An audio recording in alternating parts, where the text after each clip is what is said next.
Hello friends, welcome to my channel. तो जैसे आपको पता है कि हम लोग सुपर पोजिशन ऑफ वेव्स पढ़ रहे हैं, तो याद होगा कि आपको कि कल हमने फंडामेंटल फ्रीक्वेंसी, हार्मोनिक्स और ओवरटोन्स के बारे में पढ़ा था और वो भी बहुत इंपॉर्टेंट था।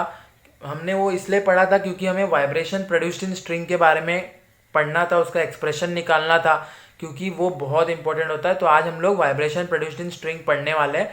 तो प्लीज़ ये वीडियो पे पूरा ध्यान देना और स्टार्ट करते हैं। तो वाइब्रेशन प्रोड्यूस्ड इन स्ट्रिंग, तो इसका क्या मतलब होता है कि स्ट्रिंग में जो वाइब्रेशन प्रोड्यूस होता है, तो मतलब क्या होता है कि इसमें हमें क्या करना रहता है कि इसमें पहले तो दो रिजिड सपोर्ट यूज़ होते हैं, कि एक ये हो गया, एक ये। रिजिड सपोर्ट मतलब जो बहुत हार्ड सपोर्ट हो, जिससे मतलब कोई प्रॉब्लम आगे ना हो, और फिर हमें उसको में एक स्ट्रिंग को बांधना रहता है। तो अभी स्ट्रिंग को जो बांध दिया उसका लेंथ होगा एल। हम लोग लेंथ ऑफ स्ट्रिंग को एल ले लेंगे। और जैसे कि जब हम लोग एक स्ट्रिंग को हम लोग प्लग करते हैं, मतलब वाइब्रेट अगर करते हैं, तो उसमें जो वेव फॉर्म होगा वो ट्रांसवर्स वेव फॉर्म होगा।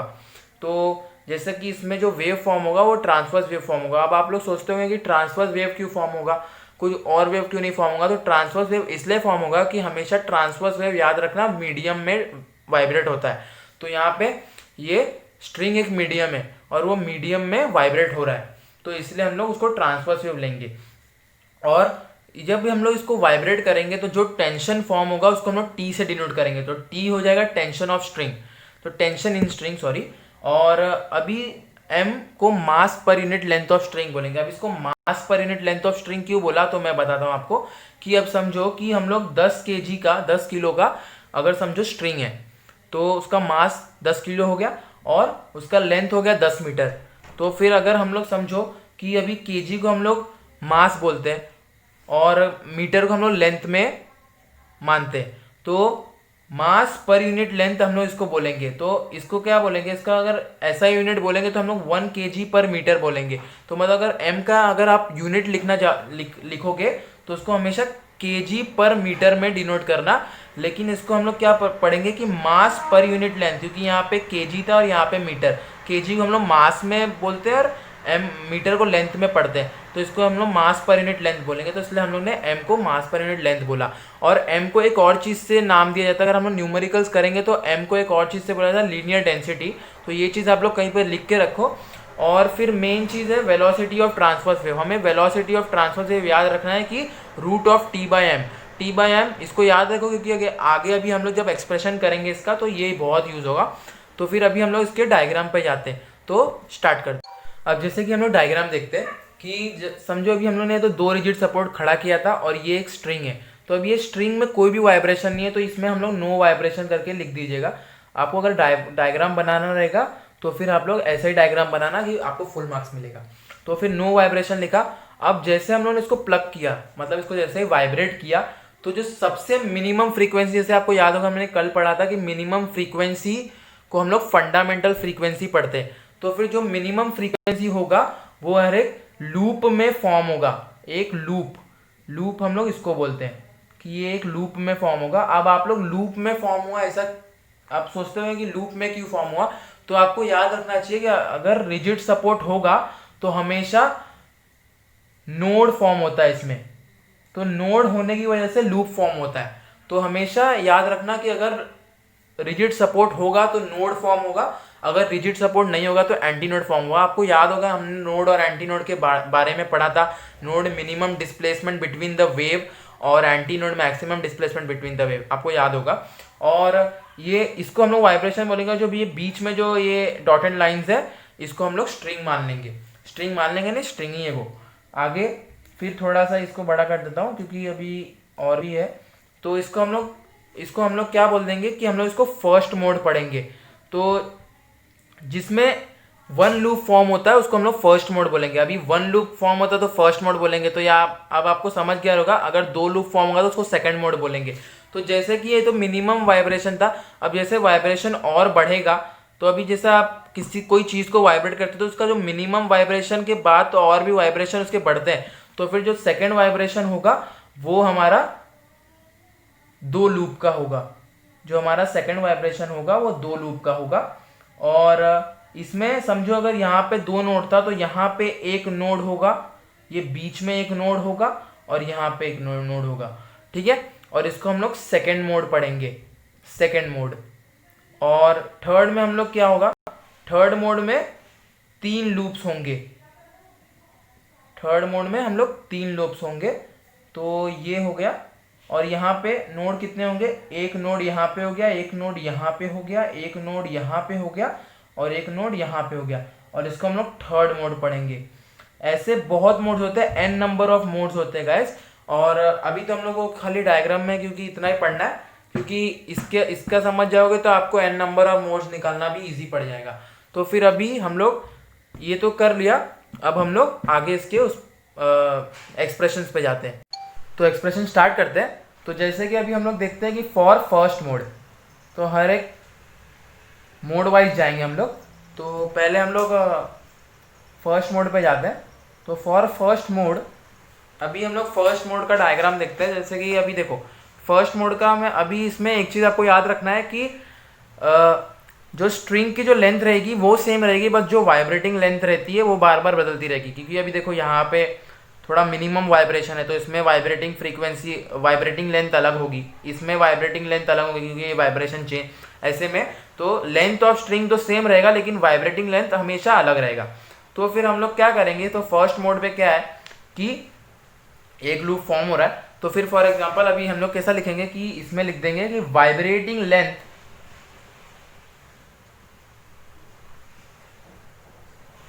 Is equals to length of string, ठीक है।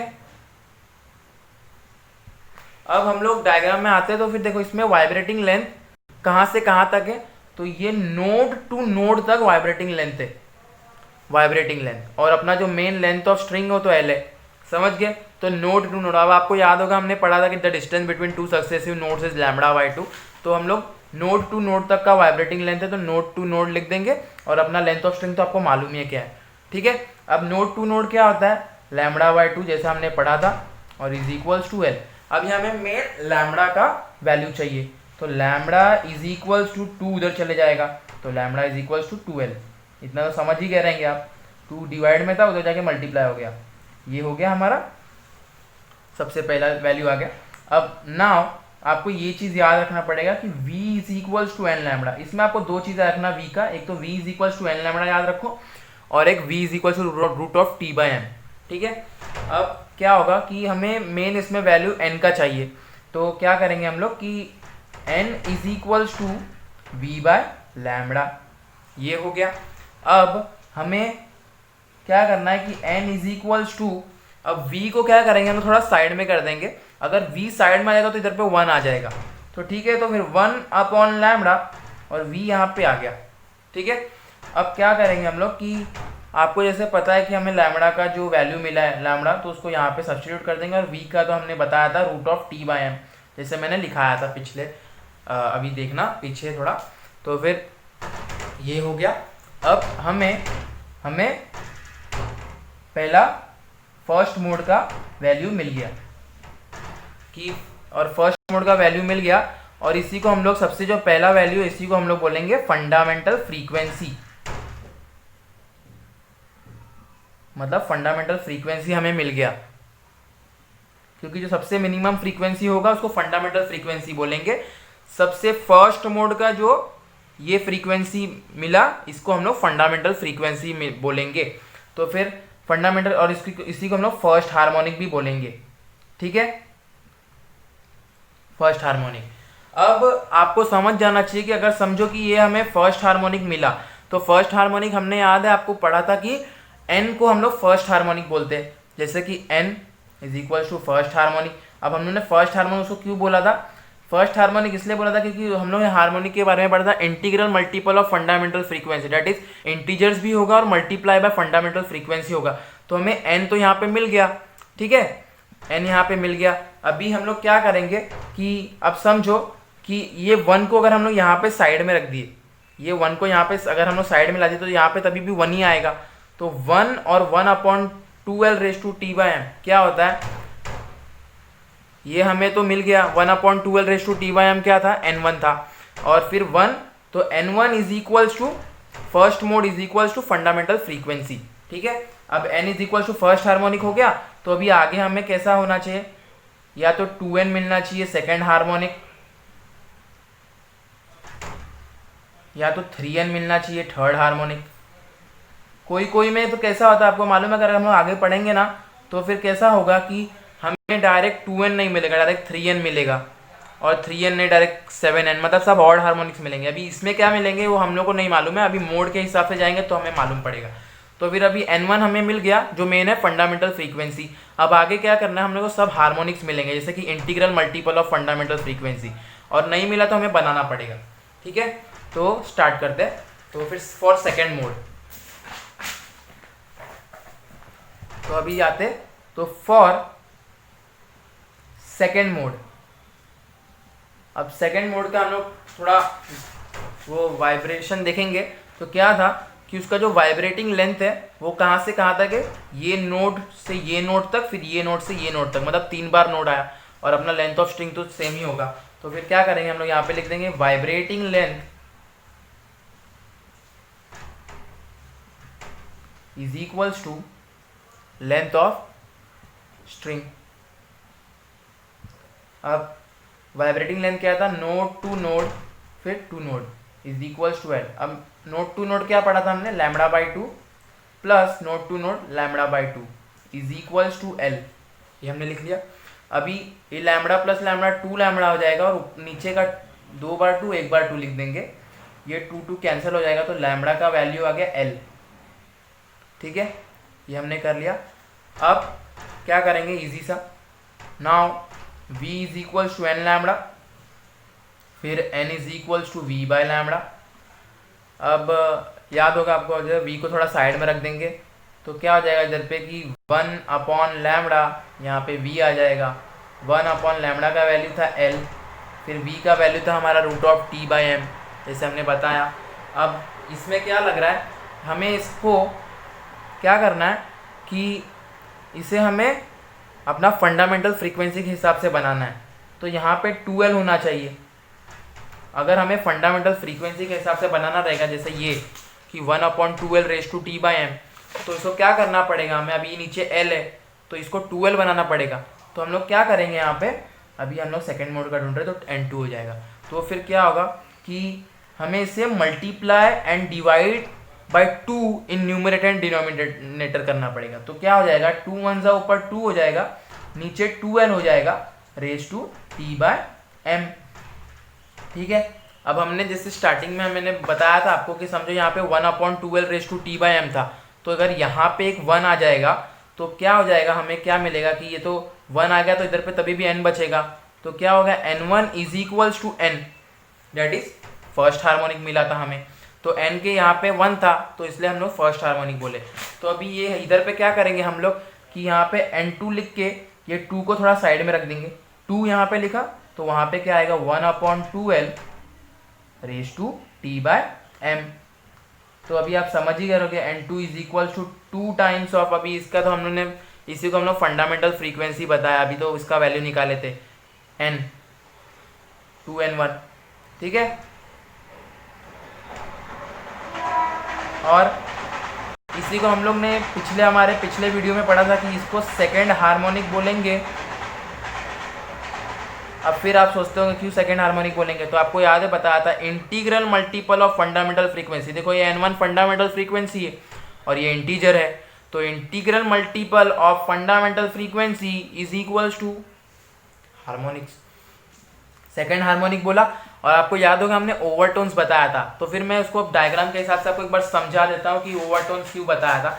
अभी समझो हमारा जो मेन फंडामेंटल फ्रीक्वेंसी था वो एक लूप का था, ठीक है, वो एक लूप का था, तो इसमें कोई ओवरलैप नहीं हुआ। लेकिन अब समझो अभी ये एक लूप तो था, ऊपर से एक और लूप ओवरलैप हो गया ना, तो इसमें सबसे पहला ओवरलैपिंग हुआ, समझ गए ना। तो इसलिए हम लोग उसको क्या बोलेंगे कि सेकेंड हार्मोनिक और फर्स्ट ओवरटोन। ठीक है, ये ऐसा आ जाता है। अभी आप थर्ड वाला, तो आप थर्ड मोड के बारे में तो समझ ही करेंगे, अब हम लोग थर्ड मोड के बारे में करते हैं। तो फॉर थर्ड मोड फिर से वैसा same, vibrating length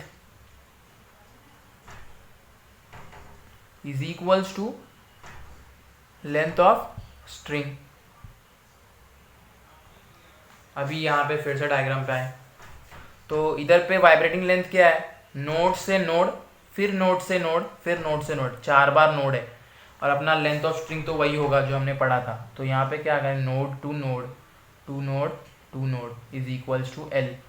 node to node क्या होगा, लैम्बडा बाई 2, फिर node to node lambda by 2, फिर node to node lambda by 2 is equals to L. ऊपर लैम्बडा 3 बार है तो 3 लैम्बडा, और नीचे 2 है तो उसको एक बार लिख देंगे, is equals to L. Lambda का वैल्यू निकालना है तो lambda is equals to 2 divide है, उधर पे मल्टीप्लाई हो जाएगा, 3 मल्टीप्लाई तो नीचे डिवाइड हो जाएगा। ये हमें लैम्बडा का वैल्यू मिल गया। जैसे आप लोग को आता ही है इतना। तो now v is equals to N lambda लिख दिया, n is equal to v by lambda लिख दिया, हमने किया था। इसको n3 बना देते हैं, थर्ड मोड का निकाल रहे ना। n3 इज इक्वल्स टू, अभी वापस हमने बताया था 1 अपॉन लैम्बडा, v को साइड में रख दिया। 1 अपॉन लैम्बडा का वैल्यू क्या था, 12 अपॉन 3, v का root of t by M. अभी नीचे 3 है तो 3 यहाँ से ऊपर चले जाएगा, तो क्या होगा, n3 is equals to 3 upon 12 raise to t by M. समझ गए। अब क्या होगा, n3 इज इक्वल्स टू 3 को थोड़ा साइड में ले लिया तो वहाँ पे 1 आ गया, तो 1 upon 12 raise to t by M. अब ये फिर से कुछ जाना पहचाना लग रहा है ये चीज़, दैट इज फंडामेंटल फ्रीक्वेंसी। तो फिर क्या होगा, n3 is equals to 3 times of n1। अभी थर्ड हार्मोनिक हो गया, फिर से बताऊंगा, integral multiple of fundamental frequency. Fundamental frequency और इंटीजर, तो इसको हम लोग क्या बोलेंगे, थर्ड हार्मोनिक। और डायग्राम के हिसाब से अभी आप समझो, इसमें सबसे पहला ओवरलैप हुआ था तो हमने इसको फर्स्ट ओवरटोन बताया। अब इसमें देखो 2 आया तो एक और ओवरलैप हुआ ना, तो सेकेंड टाइम ओवरलैपिंग हुआ, तो इसलिए इसको हम लोग सेकेंड ओवरटोन बोलेंगे, सेकेंड ओवरटोन। ऐसा n नंबर ऑफ मोड्स रहते हैं। अभी समझो आपको एक दिमाग की चीज़ बताता हूँ, जैसे कि अभी देखो हम लोग थर्ड मोड ढूंढे, तो थर्ड मोड के टाइम पे हमें जो यहाँ पे ऊपर जो चीज़ मिला वो 3 मिला। तो मतलब अगर थर्ड मोड रहेगा तो लूप कितना रहेगा, 3 लूप्स रहेंगे। अगर सेकंड मोड रहेगा तो कितने लूप्स रहेंगे, दो लूप्स रहेंगे, ऐसे। तो फिर इसमें हमने कंक्लूजन क्या मिला कि अब देखो यहाँ पे हमें कंक्लूजन क्या मिला कि सब हार्मोनिक्स प्रेजेंट है इसमें। कि अभी देखो जैसे कि हमने फर्स्ट मोड निकाला तो 1 प्रेजेंट था, तो अभी हम लोग इसको ऐसा भी तो लिख सकते हैं ना, कि अभी हम लोग n1 को ऐसा भी तो लिख सकते हैं कि n1 is equals to 1 up 1n, ऐसा भी तो लिख सकते हैं ना, क्योंकि integral multiple of fundamental frequency हमने पढ़ा था। तो ये इंटीजर 1 है multiply by fundamental frequency that is n। ठीक है, ये 1 इंटू एन पढ़ लिया हमने, तो n1 का हमें 1 इंटू एन मिला, फिर n2 का हमें 2 इंटू एन मिला, और n3 का हमें 3 इंटू एन मिला। तो इसका मतलब आप ये समझिए कि इसमें सब हार्मोनिक्स प्रेजेंट है, मतलब 1 भी प्रेजेंट है, 2 भी प्रेजेंट है, 3 भी प्रेजेंट है, मतलब n नंबर। अगर आप 500 पे जाओगे तो फिर 500 तक प्रेजेंट रहेगा, ऐसा एक एक गैप नहीं रहेगा। मैं आपको एक गैप वाली चीज़ इसलिए बता रहा हूँ क्योंकि जब हम लोग आगे जाएंगे, जब आगे पढ़ेंगे तो फिर क्या होता है उसमें कि आगे पढ़ने में ना अभी बीच बीच में गैप्स रहेंगे, मतलब ना कुछ कुछ हार्मोनिक्स गायब हो जाएंगी। फॉर एग्जांपल कैसा, अभी इसमें कैसा, मैं आपको कंक्लूजन बता देता हूँ कि इसमें ऑल हार्मोनिक्स आर प्रेजेंट। ठीक है, all harmonics are present. All harmonics का मतलब क्या हो गया, all harmonics are present that is odd and even, मतलब ऑड हार्मोनिक्स भी प्रेजेंट है और इवन हार्मोनिक। देखो जैसे कि अभी हमने यहाँ पे 2n1, तो ये सेकंड हार्मोनिक, ये इवन हो गया। अब थर्ड हार्मोनिक ये ऑड हो गया, तो इसमें सब हार्मोनिक्स प्रेजेंट है। अभी मैं ये क्यों बताया आपको, क्योंकि आगे जब हम लोग पढ़ेंगे ना तो आगे कैसा होगा कि किसी किसी में सिर्फ ऑड हार्मोनिक्स प्रेजेंट होंगे, किसी किसी में इवन हार्मोनिक्स सिर्फ प्रेजेंट होंगे। तो ऐसा, इसलिए वाइब्रेशन प्रोड्यूस्ड इन स्ट्रिंग एक ऐसा है जिसमें सब हार्मोनिक्स प्रेजेंट होते हैं। ठीक है, तो आपको समझ गया होगा। तो फिर इसमें एक हमें जनरल फॉर्मूला हम इसके लिए बना सकते हैं, जैसे कि एक जनरल फॉर्मूला हम बना सकते हैं किसके लिए, वाइब्रेशन प्रोड्यूस्ड इन स्ट्रिंग के लिए। ये यूज तो नहीं होगा लेकिन हमें एक मालूम करने के लिए बना सकते हैं कि n is equals to p upon 2l raise to T by M. अब यहाँ पे p क्या है, number of loops, number of loops. समझे कि अगर समझ जाओ कि अगर यहाँ पे जो ये मतलब क्या है, मोड, अगर मोड हमारा रहा सेकेंड मोड तो लूप कितना होगा, 2 लूप होगा। तो यहाँ पे हो जाएगा 2/12 raise to T by M, जैसे हमने याद है हमने पढ़ा पीछे कि अभी समझो। तो फिर अगर यहाँ पे n15 रहा तो लूप्स भी कितना बनेगा, फॉर्म होगा 15/12 raise to T by M. अगर n 500 रहा, 500 मोड रहा तो यहाँ पे 500/12 raise to T by M. तो मतलब आपको इसका मतलब ये कंक्लूजन में ये समझा कि जितना मोड होगा उतने लूप्स फॉर्म होंगे। ठीक है, तो इसका मतलब ये है, समझ गए ना। अगर देखो अभी हम लोग सेकंड मोड जैसा निकाले थे कि अभी हम लोग जैसे सेकंड मोड निकाले, सेकंड मोड हमने जब निकाला तो यहाँ पे देखो 2 लूप्स प्रेजेंट है ऐसा। अगर हम समझो हम लोग थर्ड मोड निकाले तो देखो 3 लूप्स प्रेजेंट है ऐसे ही। तो इतना ही था। और गाइस ये बहुत इंपॉर्टेंट है, आपको समझा नहीं होगा तो एक बार फिर से देख लेना, और चैनल को लाइक करो, सब्सक्राइब करो और पढ़ते रहो। Thank you.